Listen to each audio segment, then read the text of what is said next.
आप सभी को करवा चौथ की बहुत बहुत शुभकामनाएं। मेरी सभी बहनों का सौभाग्य करवा माता की कृपा से सदैव अखंड रहे। इसी मंगल कामना के साथ आज की इस वीडियो में मैं आपको करवा चौथ व्रत की संपूर्ण पूजा विधि बताऊंगी। इस वर्ष यानी साल 2024 में 20 अक्टूबर दिन रविवार को करवा चौथ का व्रत रखा जाएगा। तो सुहागन महिलाएं अपने पति की लंबी उम्र के लिए हर साल कार्तिक मास के कृष्ण पक्ष की चतुर्थी तिथि को करवा चौथ के इस पवित्र व्रत को करती हैं। और ये व्रत काफी कठिन होता है क्योंकि महिलाएं पूरे दिन निर्जल निराहार रहकर उपवास रखती हैं और शाम के समय करवा माता का विधिवत पूजन करके, कथा पढ़ के और चंद्रोदय होने के बाद चंद्रमा को अर्घ देकर उनका पूजन करके ही व्रत का पारण करती हैं। तो व्रत में पूजा कैसे करनी है अब हम ये देख लेते हैं। तो करवा चौथ के दिन हम नहा धोकर पूरे 16 श्रृंगार कर लेते हैं। मेहंदी वगैरह आप लोग एक दिन पहले ही लगा लीजिए और खूब सारी नई नई चूड़ियां पहनिए। अपनी शादी का जोड़ा आप पहन सकते हैं या आपकी शादी की चुनरी, पीलिया उसे ओढ़ लेंगे हम। उसके बाद हम एक चौकी लगाएंगे, चौकी पर लाल रंग का वस्त्र बिछा लेंगे। अब हम चौकी पर करवा चौथ माता को विराजमान करेंगे। तो करवा चौथ माता का आपको कैलेंडर या फोटो जो भी आपके पास उपलब्ध है, अक्षतों का या फूलों का आसन देते हुए आप उन्हें विराजमान करें। और देखिए इस पूजन को कहीं कहीं सुबह किया जाता है, सुबह कथा पढ़ ली जाती है और कहीं कहीं पर देखिए शाम के समय किया जाता है। तो हमारे यहाँ इस पूजन को शाम के समय किया जाता है, चंद्रमा के उदय होने से थोड़ा पहले। तो इस फोटो में देखिए गणपति जी बने हुए हैं, तो गणपति जी का पूजन भी हम यहीं पर कर लेंगे। अगर आप अलग से गणपति जी की स्थापना करना चाहें तो अपने मंदिर के गणपति जी को आप स्थापित कर सकते हैं चौकी पर। और देखिए अगर आपके पास फोटो है तो आप पिछले साल की फोटो में पूजा कर सकते हैं। और अगर कैलेंडर लेते हैं तो हर साल हमें नया कैलेंडर लेना होता है। अब क्योंकि मैं आपको संपूर्ण विधि बता रही हूँ तो मैं यहाँ पर कलश की स्थापना करूंगी। बहुत से लोग करवा चौथ के व्रत में कलश की स्थापना करते हैं और बहुत से लोग कलश की स्थापना नहीं करते हैं। तो अगर आपके यहाँ कलश स्थापित किया जाता हो तो आप कलश की स्थापना जरूर कीजिएगा, और नहीं की जाती है तो इस विधि को आप स्किप कर सकते हैं। तो चावल से मैंने यहाँ पर अष्टदल कमल बना लिया है। उसके बाद हम एक तांबे का या पीतल का कलश लेंगे। कलश में एक स्वास्तिक बनाना है हमें और कलश के कंठ पर मोली बांध लेनी है। अब कलश के अंदर सबसे पहले हम गंगा जल डालेंगे। इसके बाद कलश को शुद्ध जल से भर लेंगे। हल्दी, सिक्का, सुपारी, अक्षत कलश के अंदर डाल देंगे और अब हम इसमें आम के पत्तों को सजा लेंगे। देखिए अगर आपको आम के पत्ते ना मिले तो आप यहाँ पर अशोक के पत्ते भी प्रयोग कर सकते हैं। अब इसके बाद चावल से भरी हुई प्लेट हमें रखनी है, ढक्कन रख देंगे हम इसके ऊपर।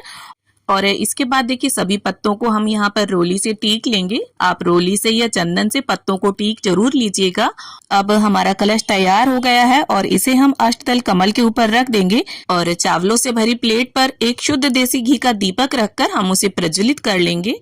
अब हमें गेहूं की छोटी छोटी 2 ढेरियां लगानी है और इस तरह से देखिए हमें 2 करवे चाहिए होंगे। तो जो अकेले पूजन करता है उसे 2 करवे चाहिए होते हैं। इस तरह से होल होता है करवे में।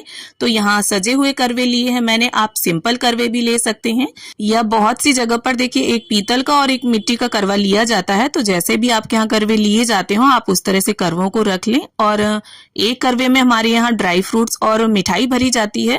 तो यहाँ पर मैं ड्राई फ्रूट्स, बताशे और मिठाई को भर लूंगी और एक करवे में हमारे यहाँ जल भरा जाता है। तो इस तरह से देखिए 2 करवों को तैयार किया जाता है और जो जल वाला करवा होता है वो हमारा होता है और जो मिठाई वाला, ड्राई फ्रूट्स वाला करवा होता है वो पार्वती माता के नाम का होता है। तो अगर आप अकेले होंगे तो देखिए पार्वती माता से आप करवा को बदलेंगे, करवे को फेरेंगे। तो देखिए जो जल वाला करवा है उसमें हमें कॉटन लगा लेनी है और बहुत सी जगह सींक लगा ली जाती है, सींकें आती हैं वो लगाई जाती हैं। और इस जल वाले करवे से हमें चंद्रमा को अर्घ देना होता है। तो इसमें मैंने चांदी का सिक्का डाल लिया है, आप चाहें तो इसमें छल्ला भी डाल सकते हैं चांदी का। अब इन करवों को हम ढक्कन से बंद कर देंगे और गेहूं की ढेरी के ऊपर करवों को स्थापित कर लेंगे। तो इस तरह से हमारे दोनों करवे तैयार हो गए हैं। अब गंगा जल और फूल की सहायता से सभी को हम छींटा दे देंगे स्नान की भावना से और वस्त्र की भावना से। यहाँ पर देखिए हम सभी को कलावा अर्पित कर देंगे। करवा माता को यहाँ पर लाल रंग की चुनरी मैं समर्पित कर दूंगी। तो नवरात्रि में जो चुनरी आती है ना, हम वही ले लेंगे और करवा माता को इस तरह से उड़ा देंगे। अब इसके बाद गणपति जी का, करवा माता का, चंद्रदेव का, सूर्य देव का और फोटो में जितने भी देवी देवता सभी विद्यमान हैं सभी को हम तिलक कर लेंगे। तो देखिए क्षेत्र के हिसाब से करवा चौथ की जो पूजन विधि है उसमें थोड़ा बहुत फर्क हो जाता है। तो अगर आपके घर पर कोई बड़ा बूढ़ा बताने वाला ना हो तो आप इस विधि से देखिए पूजन कर सकते हैं।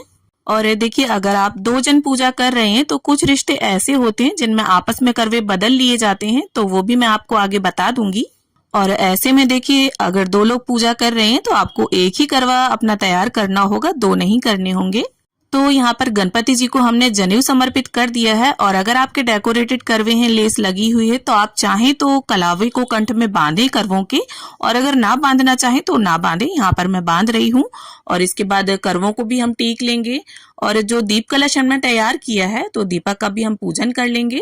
और गणपति जी को यहाँ पर गुड़हल का पुष्प, धूप घास हमने अर्पित कर दी है। और इसके बाद देखिए जो भी पुष्प हो आपके पास आप वो सभी को समर्पित करें। और अगर पुष्प ना हो तो बिना पुष्पों के भी देखिए पूजन किया जा सकता है। अब करवा माता को यहाँ पर कुछ सुहाग का सामान हम भेंट कर देंगे। तो इस तरह से करवा माता को छुवाते हुए हम उन्हें समर्पित कर देंगे। और यहाँ पर एक बिंदी निकालकर हम करवा माता को लगा देंगे। अब देखिए दान दक्षिणा के रूप में यहाँ पर आप किसी भी तरह का कोई अनाज ले सकते हैं। यहाँ पर मैंने गेहूं लिया है और यथा सामर्थ आप अपने कुछ उसमें रुपए भी रख दें। तो आप बाजरा भी ले सकते हैं, चावल भी ले सकते हैं। इसके बाद जो भी देखिए मिठाई आपने मार्केट से मंगाई हो वो, या घर पर जो भी पकवान आपने बनाए हो उन्हें आप करवा माता को भोग स्वरूप अर्पित करें। और करवों के ऊपर भी हमें देखिए थोड़ा थोड़ा मीठा जरूर रख देना है, खाली करवे नहीं छोड़ने हैं। अब इसके साथ ही जो भी घर पर ऋतुफल उपलब्ध हों उनका भोग आप माँ को अर्पित करें। अब साथ ही देखिए सुहाग की जब भी हम कोई पूजा करते हैं तो सासू माँ का बायना जरूर निकालते हैं। तो इसके लिए देखिए आपकी सासू माँ जो भी पहनती हूँ, साड़ी या सूट, वो ले लें आप। और इसके साथ श्रृंगार की सामग्री और अपने यथा सामर्थ कुछ दक्षिणा उसमें अवश्य मिला दें। और इस सामान को देखिए यहीं चौकी पर हम रख लेंगे और चंद्रदेव के पूजन के बाद सासू माँ को इसे दे देंगे। अब 1 लोटा जल भरकर हम रख लेंगे और हाथ में गेहूं के दाने लेकर करवा चौथ के व्रत की कथा को पढ़ लेंगे। देखिए बिना व्रत कथा पढ़े या सुने ये व्रत अधूरा माना जाता है, तो कथा आप जरूर पढ़ें या सुने। और देखिए अगर साथ में आपके कोई पूजन कर रहा है तो कोई कथा पढ़ता है, कोई सुनता है, काफी अच्छा लगता है। और अब हमारी कथा संपन्न हो गई है तो हाथ के जो गेहूं के दाने हैं वो करवा माता के समक्ष छोड़ देंगे। थोड़े से इस जल के लोटे में डाल देंगे और थोड़े गेहूं के दाने हमें अपने साड़ी या चुनरी या पीलिया जो भी आपने ओढ़ा है उसके पल्लू के छोर में आप बांध लीजिए।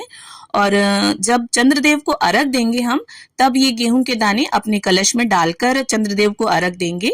अब देखिए बहुत सी जगह पर करवा चौथ की व्रत कथा दिन में पढ़ी जाती है और बहुत सी जगह शाम को। तो अगर आपके यहाँ दिन में पढ़ी जाती हो कथा तो इस जल के लोटे को आप सूर्यदेव को अर्घ दे दें।